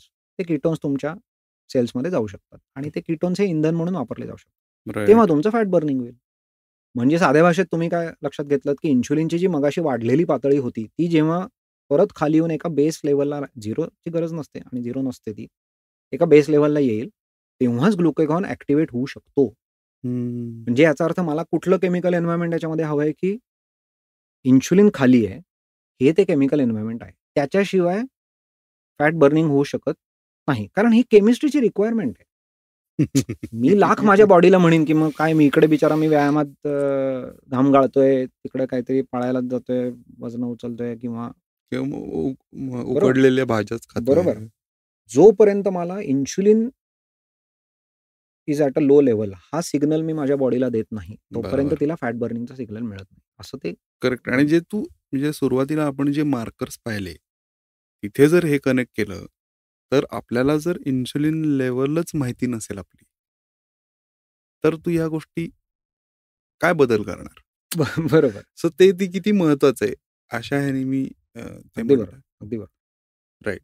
सो फारच इंटरेस्टिंग मस्त सांगितलंस मंदार. थँक्स. मेटाबॉलिक हेल्थचं आय थिंक भरपूर गोष्टी अजून शिकण्यासारख्या आहेत. जसं तू इन्सुलिनचं सांगितलं तसं इतर गोष्टींचं सुद्धा मे बी आपण सीरीजमध्ये कव्हर करू. नक्की, नक्की. अं, जाता एक प्रश्न मला असा विचारायचा आहे तुला, की हे सगळी माहिती ऑब्व्हियसली तुझा एक मेथॉडिकल आणि एनालिटिकल अप्रोच आहे टू रीड थिंग्ज आणि ॲनलाईज. पण तू एक कोर्स केला होतास किंवा रादर तो तुझा पूर्ण झाला आत्ता आपण हं, मध्ये जी 2-3 महिन्यात हो. बोलत होतो तेव्हा. तर थोडं त्याविषयी पण सांग, की अं, त्याच्यातून तुला काय-काय शिकायला मिळालं किंवा काय-काय इन्साईट्स त्यातनं झाले आणि आता तू कसा तयार आहेस फॉर हेल्पिंग एव्हरीबडी ज्यांना आपली हेल्थ इम्प्रूव्ह करायची आहे? जरूर, जरूर. अ, हा जो कोर्स मी केला, हा न्यूट्रिशन फॉर मेटाबॉलिक डिसऑर्डर्स अशा हं, that is the spirit of the course. त्या हं, कोर्सचं स्पिरिट काय आहे तर जेव्हा माझ्याकडे मेटाबॉलिक इल हेल्थ होते, म्हणजे माझी मेटाबॉलिक हेल्थ जेव्हा घसरते, तर त्याच्यासाठी न्यूट्रिशनल आणि लाईफस्टाईल इंटरव्हेन्शन्स काय करता येतील, याच्यासाठी तो कोर्स आहे. हं, आणि या कोर्सच्या नावातच तुम्हाला लक्षात येतंय, की हा गोळ्या औषधं मी तुम्हाला देण्यासाठीचा हा मार्ग नाही. म्हणजे इनफॅक्ट मी तुम्हाला हे सांगतोय, की तुमच्या हातामध्ये तुमची लाईफस्टाईल आणि तुम्ही जे खाताय आणि जेव्हा खाताय ते बदलून तुम्ही ह्या मेटाबॉलिक डिसऑर्डर्सपासून बाजूला जाऊ शकता. आणि ते हं, कसं जायचं हे अ, मी तुम्हाला शिकवू शकतो आता. हं, तर हा कोर्स मी केला डी-लाईफ अकॅडमीमधून आणि डी-लाईफची स्वतःची त्यांची स्टोरी फार इंटरेस्टिंग आहे. डी-लाईफचा जो प्लॅटफॉर्म आहे ऑनलाईन तुमच्यापैकी कदाचित काही जणांनी ज्यांना मे बी डायबिटीज जडलाय किंवा असं काही असेल तर त्यांनी तुम्ही बघितलं असेल. तर त्याची गेली अनेक वर्ष माझ्या माहितीप्रमाणे साधारण 9-10 वर्ष त्यांचा प्लॅटफॉर्म तर आहेच चालू आणि अनेक डायबिटीज मंडळींना त्यांनी मदत केली आहे त्या प्लॅटफॉर्मच्या थ्रू ॲडव्हाइस देऊन. पण त्यातही त्यांची जी कोअर टीम आहे त्याच्यात असे 2-3 सीनियर व्यक्ती आहेत, की ज्यांनी न्यूट्रिशनल आणि लाईफस्टाईल चेंजेसमधनं त्यांचा डायबिटीज हा रिमिशनमध्ये टाकलेला आहे. पुट हं, इन रिमिशन असा त्याचा टेक्निकल शब्द आहे. त्याला रिव्हर्सल आपण नाही म्हणत, रिमिशन म्हणतो. सो त्यांनी हे चेंजेस करून आता त्यांनी काय एन्शुअर केलंय, की त्यांना आता कुठल्याही गोळ्या औषधं घ्यायला लागत नाहीत. म्हणजे त्या हं, अर्थाने ते पिल फ्री डायबेटिक आहेत. आणि ते अनेक म्हणजे कोणी 9 वर्ष, कोणी 12-12 वर्ष म्हणजे जे कोअर फाउंडर आहेत ते तर आता त्यांचं 13वं वर्ष आहे ते पिल फ्री आहेत. आणि पिल फ्री असं मी म्हणतोय आणि ते आजच्या घडीला त्यांचं जसं ब्लड वर्क आहे, जसं ब्लड टेस्ट त्यांच्या जर तुम्ही मगाचे मार्कर्स आपण बघितले, तर ते मार्कर्स पण आता ग्रीनमध्ये आहेत. हं. म्हणजे ते नुसतंच औषध घेत नाहीत आणि काहीतरी सहन करतायत असं नाही हां. म्हणजे कागदावर आज तुम्ही बघायला गेलात तर आणि त्यांचे बाकी काहीच न सांगता मी तुम्हाला मार्कर्स सांगितले, तर ते डायबेटिक नाहीत. करेक्ट. ओके. सो त्याला टेक्निकल टर्म मी मगाशी म्हटलं तसं की रिमिशन आहे. पण एनिवे सो अशी त्यांची खूप इंटरेस्टिंग स्टोरी आहे. तर तो कोर्स मी त्यांचा डिप्लोमा मी केला हं, आणि याच्यामध्ये आम्ही हेच ॲक्चुअली शिकतो. म्हणजे त्यांचे जे पहिले साधारण 20-25 ग्रॅज्युएट्स आहेत त्याच्यातला मी एक आहे. हं, साधारण पहिल्या फळीतल्या असं म्हणायला हरकत नाही. हं, सो डी-लाईफमध्ये आम्ही हे शिकतो की ही इंटरव्हेन्शन्स काय आहेत? आणि मला एक खूप आवडलं या कोर्सबद्दल म्हणजे त्यांनी आम्हाला फार अ, ज्याला आपण मूलगामी म्हणतो एकदम फंडामेंटल लेव्हलला जाऊन अत्यंत थरो अशा पद्धतीने तो कोर्स डिझाइन केला आहे. ज्याच्यामध्ये ह्युमन फिजिओलॉजी, बायोकेमिस्ट्री, हॉर्मोन्सची आणि मग त्याचं नातं आपण जे खातो त्याच्याशी कसं आहे आणि हं. जेव्हा ते नॉर्मल चालतं तेव्हा कसं आणि जेव्हा बिघडतं तेव्हा कसं आणि राइट. मग त्याच्यासाठी आपण काय प्रकारचे इंटरव्हेन्शन्स करू शकतो, काय प्रकारचे बदल करू शकतो आणि ते लोकांना कसे शिकवायचे. हं, असा सगळा तो म्हणजे अर्थार्थी तो न्यूट्रिशनिस्ट तयार करणारा कोर्स आहे बरोबर आहे. पण हा स्पेसिफिकली त्याचा गोल काय आहे तर मेटाबॉलिक हेल्थ अचीव्ह करायला लोकांना मदत करणं. आणि हं. तू बरोबर म्हणलास, की अनेकदा ते त्या अवेअरनेसपासून चालू होतं, की मुळात आधी मेटाबॉलिक हेल्थ म्हणजे काहीतरी असतं बुवा हं, हं, आणि हं. ते फिटनेसपासून वेगळं असतं. Correct, correct. आणि why should you care about it? तर मी मगाशी तुम्हाला ऑलरेडी सांगितलं, की फिट राहून ते कॉम्पेन्सेट आणि कॅन्सल करता येत नाही. शुअर. आणि म्हणून one should care about it. आणि त्याची ब्युटी अशी आहे, की ही इंटरव्हेन्शन्स थोडी आहेत. हं, म्हणजे असं तो इतकं सुंदर ते स्विस नाईफ जणू असल्यासारखं आहे, की तेवढं जर मी हातात ठेवली, तर मी अनेक रोगांना बाजूला ठेवू शकतो. हं. तर हा माझा थोडासा आता गेल्या अनेक महिन्यात मी हा डिप्लोमा पूर्ण केला. आणि हं. त्याच्यात ऑफकोर्स बाकी तू म्हणलास तसं की माझ्या हा आवडीचा विषय जवळपास 2015 पासून आहे. मी काही ना काहीतरी करेक्ट, करेक्ट. न्यूट्रिशन आणि हेल्थबद्दल वाचत आलोय. पण ह्यानी त्याला एक आकार आला आणि ऑफकोर्स म्हणजे मला सो आता म्हणजे लोकांना फिटनेस स्टुडिओला बेसिकली हे एक आर्मसारखं झालं, व्हिच इज अगेन हेल्पिंग ज्याला आपण होलिस्टिक अप्रोच म्हणतो हेल्थकडे. नक्की, तर नक्की. तसा तो होतो. सो आता ह्याचं इंटिग्रेशन फिटोलिकमध्ये कसं झालंय तेही थोडंसं सांग, की बरोबर. एखादा माणूस, व्यक्ती तुझ्याकडे जर का आला, की असं-असं करायचंय बाबा, तर त्याचं साधारण एक काय कोर्स ड्युरेशन असतं म्हण किंवा बरोबर. कन्सल्टेशनचा पिरियड कसा असतो? बरोबर. सो तू बरोबर विचारलं. सो आमच्याकडे जे व्यायामाला वेटरिंगला येतात त्यांचा एक वेगळा ट्रॅकवर ते असतात. हं, हं. आणि त्यांच्यातले काही जण आणि शिवाय जे आमच्याकडे नेसेसरीली व्यायामाला येत नाहीत ते सुद्धा, त्यांना सुद्धा आम्ही मदत करू शकतो. म्हणजे माझा म्हणण्याचा अर्थ असा की आमचं हे मेटाबॉलिक हेल्थ कन्सल्टेशन माझ्याकडनं घेण्यासाठी तुम्ही पुण्यातच असलं पाहिजे किंवा आमच्या कोथरूडच्या जिमला आलं पाहिजे अशी काहीच अट नाही. हं. तुम्ही जगात कुठेही असा, मी तुमच्याशी इंटरनेटवर बोलून मी तुम्हाला ही मदत करू शकतो. शुअर. त्याच्यासाठी मला लागतं काय, तर आपले हे जे मेटाबॉलिक मार्कर्स आपण मगाशी बोललो, ते मी तुम्हाला मोजून मग त्या कन्सल्टेशनला यायला सांगतो. म्हणजे मग ते कन्सल्टेशन तुमच्या इंडिव्हिज्युअल केससाठी ते रेलेव्हंट राहतं. बरोबर. आणि शिवाय मी काही भाग मी आज उलगडून दाखवला तुम्हाला त्या रूट कॉजचा. तो मी तुम्हाला समजावतो आधी. कारण माझं मोटिव्हेशन याच्यामध्ये काय आहे, की तुम्ही 50 जणांकडून आत्तापर्यंत टिप्स ऐकल्यात. हं, हं, मी हं. 51वा असू शकतो. पण तुमच्यासाठी मी कोणीतरी अनोळखी ठीक आहे बाबा काहीतरी चालवतो फिटनेस स्टुडिओ. मे बी ह्याला असं वाटतं, की आता त्याला काहीतरी कळलंय म्हणून तो आपला तो आता ठीक आहे आता मी 50 ट्राय करून बघितले आता 51 करतो. हं. अशा पद्धतीने अप्रोच होण्यापेक्षा, जो पूर्वी मलाही कधी पटला नाही अप्रोच. त्याच्यापेक्षा मी तुम्हाला त्यातली फंडामेंटल बायोलॉजी आणि फिजिओलॉजी सांगतो, केमिस्ट्री सांगतो. हं. आणि एकदा तुम्हाला ते चित्र लक्षात यायला लागलं, की मग आम्ही तुमच्यासाठी पुढे साधारण टिपिकली 3 किंवा 6 महिन्याचे प्रोग्राम्स चालवतो. तर त्या हं. प्रोग्राम्समध्ये काय असतं आणि हे प्रोग्राम मगाशी मी म्हटलं तसं, की हे कंप्लीटली ऑनलाईन आहे. तुम्ही जगात कुठेही असू शकता. आणि तुम्ही काय प्रकारचे असू शकता व्यक्ती, ह्याचा फायदा कोणाला होणार आहे प्रायमरीली, की ज्यांना आपण मगाशी म्हटलं तसं, की अनेक वर्ष पोटावरची चरबी काही केलं कमी होत नाही, असे एक असू शकतात. दुसरे असे असू शकतात, की ज्यांना ह्यातले आपण मगाशी अनेक ज्या कंडिशन्स बोललो, कोणाला बीपीची गोळीच जडली आहे किंवा बीपीचा त्रास व्हायला लागलाय, पण डॉक्टरने अजून गोळी दिली नाही, पण त्यांनी काहीतरी सांगितलंय मला, की आता तू वजनच कमी कर किंवा मीठच कमी खा किंवा मला पी-सी-ओ-डी झालाय लेडीजमध्ये.